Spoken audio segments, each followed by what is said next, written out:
Sup guys, it's Alex here, and welcome to another edition of the Bracketology Update. This one is for February 15th, and we have the reveal of the top 16 from the selection committee. It comes out at 12:30 p.m. Eastern time today. I won't be around to watch it live, which usually I think I post a video of my live reactions to it. I'll give my live my reactions to it at some point, maybe this weekend, maybe in the next Bracketology. But keep your eyes peeled. It's about 2 hours from the release of this video, so make sure you watch out for that. I'm super excited to see kind of how the committee has teams bracketed, hear their thought process, see which teams are 1 seeds, 2 seeds, 3 seeds, 4 seeds, all that fun stuff. But on top of that, we have a great day of college basketball ahead of us. We have potentially the game of the year. Number 1 Auburn at number 2 Alabama, the Iron Bowl rivalry game, top 2 seeds in the SEC, playing for potentially the number 1 overall seed. I mean, whoever wins that game gets a big feather in their cap come tournament time.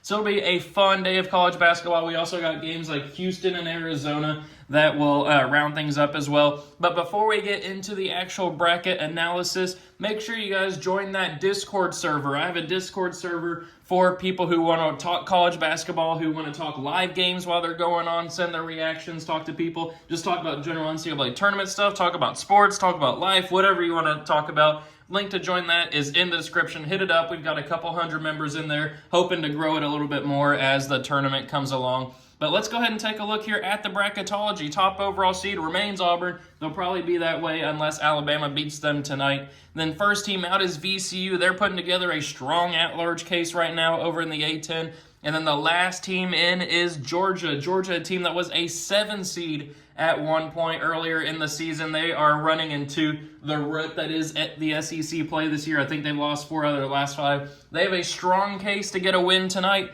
at home against Missouri. We'll see if they're able to get the victory there. I'm not too sure if they do. I think I personally put my bet on Missouri to at least cover the spread. I think it was like a 2.5 point spread in favor of Georgia. So we'll see what happens with that. But taking a look here at the bubble, last 4 byes are West Virginia, Oklahoma, Vanderbilt, and Texas. Those 4 teams have been on the bubble pretty much the entire season to this point. Texas has a game against Kentucky today, Vanderbilt against Tennessee. Oklahoma has a can't-lose game against LSU at home. And then West Virginia, I believe, plays Baylor on the road, so that would be a good win for them if they can get it. Last 4 in are San Diego State, BYU, Arkansas now. Arkansas, a team that was out of the bubble probably, 2-3 weeks ago, something like that. Then went on the road and beat Kentucky. Then had a great performance against Alabama at home. They also got a road win against Texas as well. They're putting together a little tournament resume right now. And then Georgia, which we talked about. First 4 out are VCU, SMU, Wake Forest, and North Carolina. 3 ACC teams there right on the edge. SMU and Wake Forest actually play today. And then the next 4 out are Xavier, Indiana, whom Indiana missed out on a quality win chance last night at home against UCLA, just came up short at the end. Then Kansas State and Boise State. So as you guys know, every time I do these bracketologies, I fill this out based off of what Joe Lunardi has bracketed. I go to the vertex42.com, download their Excel bracket template, and fill it out based off of that bracketology. And then I give my predictions on what I think is going to happen. These brackets are so fun to fill out. They're so fun to do every single time that they get posted. It's all about the bracketing. You could have a team, or you could have a national championship game. I go back to this example all the time, but earlier in the season I had Auburn and Texas A&M, or Alabama and Texas A&M, something like that, in the national championship game on one bracketology. And then the very next bracketology, they were in the same region, so they matched up in like the Sweet 16 or something like that. You can have teams you're planning to go far, but it all matters on where they're bracketed. That's the beauty of bracketology. And speaking of that, I've heard the comments. I think in the next few bracketologies, I'll mix in some Jerry Palm over at CBS. If there's another one that you want me to do as well, let me know in that comment section. I'm always happy to fill in a couple more of these. I've just been doing Joe Lunardi's because they're the easiest and most recognizable. But anyway, 4.5 minutes into the video, let's go ahead and start getting into our predictions here. We'll start with this top left one. Auburn versus the winner of Oklahoma and Omaha and Southern. I don't know where I got Oklahoma from, but obviously Auburn's going to win that one. Gonzaga and New Mexico. I think I'm just out on Gonzaga this year. That team just is not awe-inspiring this year. They're like 3rd in the West Coast Conference. Haven't really been able to stack quality non-conference wins either. Give me New Mexico, who's been impressing over there in the Mountain West. Then give me UC San Diego, 12/5 upset over Marquette. Maybe Marquette I'm getting a little too low on right now. Usually that's a team that I have going far, but Marquette has kind of been struggling a little bit lately. UC San Diego's been impressing over in the Big West. That's been kind of a fun conference to watch with UC Irvine, UC Davis, UC San Diego, all of them kind of duking it out there. But give me the upset here. Give me UC San Diego. Then we'll have Michigan State beating High Point. Then we're going to have Arkansas beating San Diego State and beating Illinois. Those two teams did play earlier in the season where Illinois shellacked Arkansas, but that was the classic John Calipari to where he had a full new roster, didn't have any real continuity. They're obviously going to a new school. And maybe that's what happens again. Maybe they pull a Calipari and lose in the first round in the NCAA tournament, but Illinois has not been looking too good lately. They do have a home game tonight against Michigan State, so we'll see what happens with that. But give me Arkansas pulling off the upset there. Then we'll have Kentucky beating Jacksonville State, Clemson beating Nebraska. I almost said New Mexico again. And then we'll have Houston moving on past Central Connecticut. So then for a spot in the Sweet 16 here, Auburn versus New Mexico. I don't see an upset happening just yet. Give me Auburn. Same thing with Michigan State here. I do have them beating San Diego State, putting out a 12 seeds hope of making the Sweet 16. Then Arkansas versus Kentucky. I'm doing it. I'm picking Arkansas to move on as well. They obviously went on the road and beat Kentucky. Kentucky has their defensive issues. They potentially have injuries happening with Lamont Butler, Jackson Robinson out. Obviously, they did just beat Tennessee at home, so I don't want to overlook that. Obviously, I'm a Kentucky fan if you guys haven't been watching my videos in a while. But we got to have some upsets here. We got to have some chaos. That's what the NCAA tournament's all about. Give me Arkansas here moving on to the Sweet 16 as a playing game. Then Clemson versus Houston. I would love to see Clemson pulling off the upset there, but I just don't really see that happen, and I got Houston moving on. So then for a spot in the Elite Eight, Auburn versus Michigan State. Give me Auburn. I thought about picking Michigan State there, advancing on, but I'm going to go with Auburn. Then we'll have Houston putting it into Arkansas's kind of Cinderella run there. And then we're going to actually have Houston making it on to the Final Four out of this region. I fully recognize I've been disrespecting Houston this season. I am coming around on them as well. They're getting a lot better in all the different metrics that matter come tournament time. Kind of all those Twitter posts that are like, if you're in these top 12 metrics come tournament time, you are guaranteed. The last 7 winners of the tournament have been in this group. Houston's in all of them at this point. Give me Houston moving on to the Final Four over Auburn. So we'll move over here to the top right regional with Alabama moving on past Merrimack.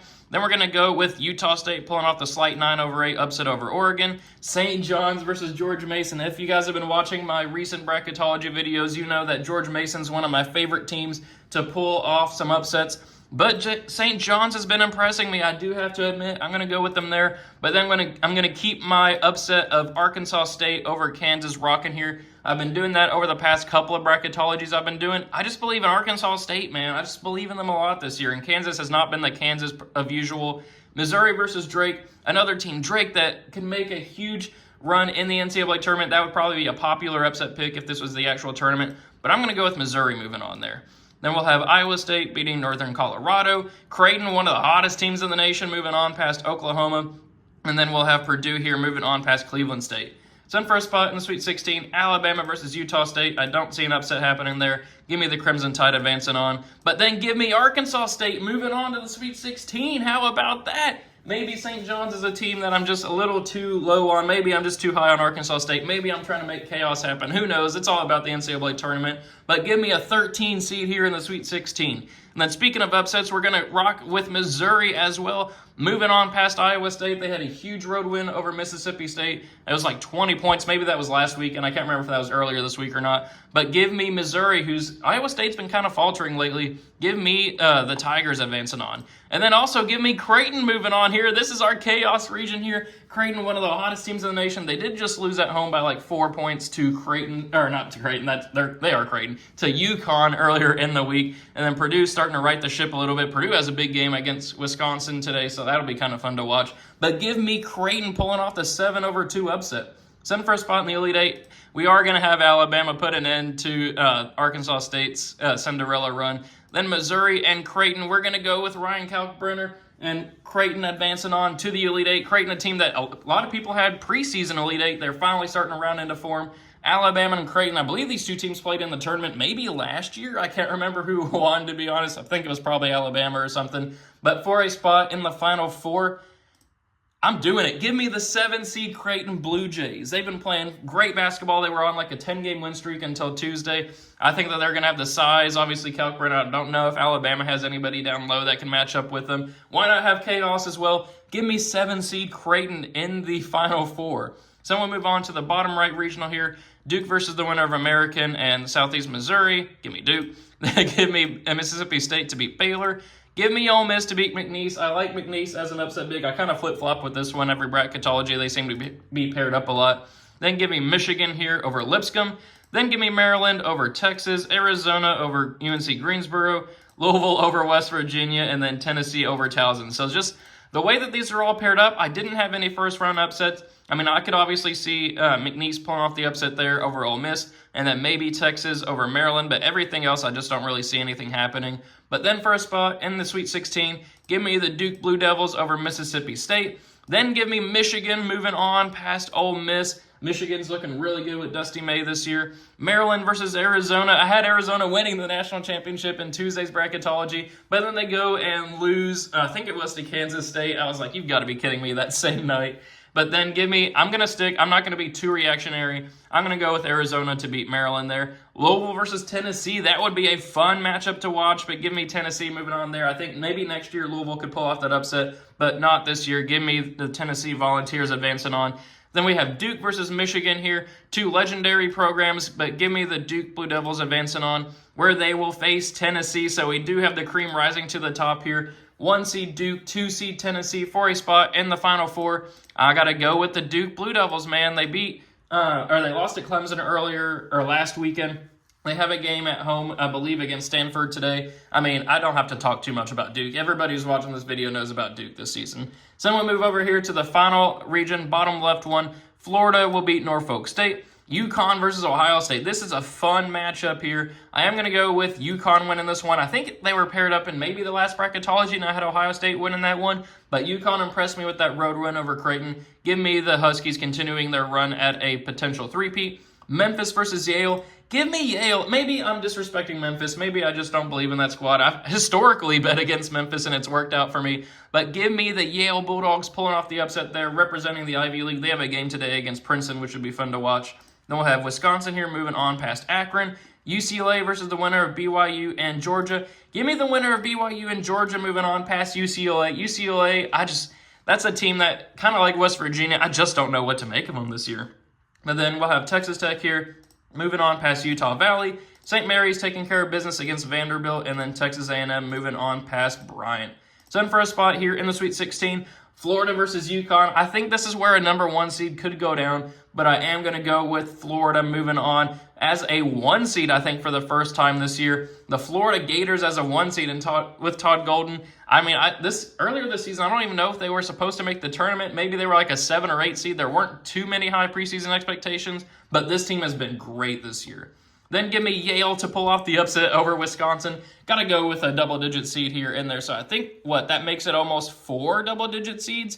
Maybe 3. We have, 12-seed Yale, 11-seed Arkansas, 13-seed Arkansas State, and then we have a couple of ones mixed in there like Missouri and Creighton as well. But give me Yale pulling off the upset over Wisconsin. Then we are going to have Texas Tech moving on past the winner, BYU and Georgia, and we are going to have Texas A&M moving on past St. Mary's. So then for a spot here in the Elite Eight, as much as I would love to see Yale continue their run, I just don't think that's going to happen. Give me Florida advancing on there, where they will face Texas Tech, who we have advancing on to the Elite Eight as well. That would be a fun kind of reignition of a rivalry there. Texas Tech, Texas A&M.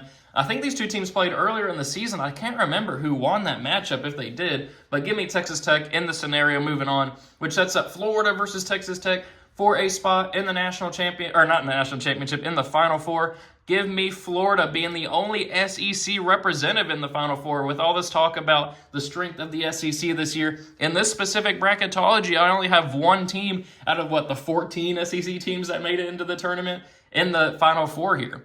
So then for a spot in the national championship, Houston versus Florida. I'm going with Houston, man. I mean, I've been disrespecting them a lot over the last few bracketologies. This is a very good national championship contending team. I got to give them my flowers. They are in the championship game, where they will face Duke, which sets up Duke versus Houston there. I would have loved to see Creighton pull off the upset, but I just don't think it's going to happen against the talent level of Duke, which sets up Houston versus Duke for the national championship Give me Houston. How about that? Definitely the first time, I believe, this season that I've had Houston win the national championship against Duke here. Duke would probably be the favorite in that matchup, but I got to give the flowers to Houston. I've been saying it all video. I got to give them the respect they deserve. A Big 12 team here leading that squad. That'll be a fun game against Arizona today to see who ends up winning that one. But there we have it. We have Houston winning the national championship here. Two 1 seeds in the Final Four, a 2 seed and then a 7 seed with Creighton. Had some upsets scattered throughout. I kind of like this bracket here. But let me know what you guys think of my bracket in the comment section below.